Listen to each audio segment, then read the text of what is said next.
those who believe that this is all future will say, well, gee, the Holocaust, far exceeded the calamities of 66 to 70 AD.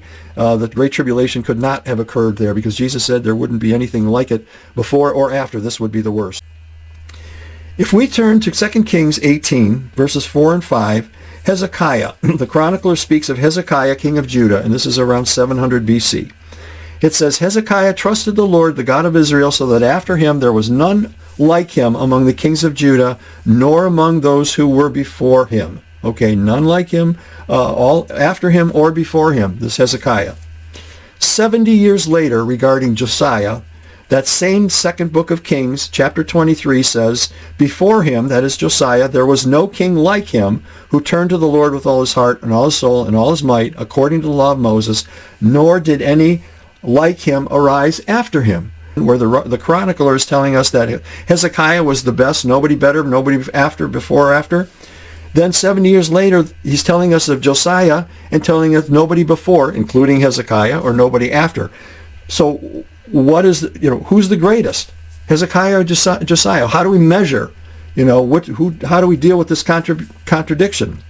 Well, the problem is if we understand this whole issue correctly, we have no issue. See, this is a rhetorical device used by the chronicler, very common in the language and in the culture of the day. Scripture interprets Scripture. Jesus does the same thing. He's using language and emphasis common to the people of his day, used to highlight or emphasize distinctiveness. And so let me just read this from the book. Again, I remind the reader that the New Testament's use of the Old Testament and its literary styles is critical to our analytical process. Failure to do so results in all kinds of strange, arbitrary, and faulty interpretations. We can't measure these things on the basis of what happened in Nazi Germany.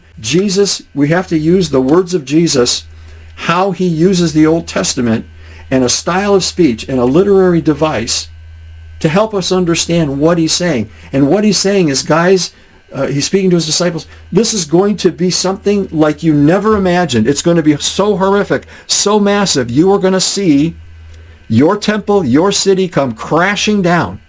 And there's going to be nothing like it. There's never been anything like it. There never will be anything like it, because it's the transition of the ages, okay? Is the season of the world under law of Moses in that age transitioning out into the age of grace.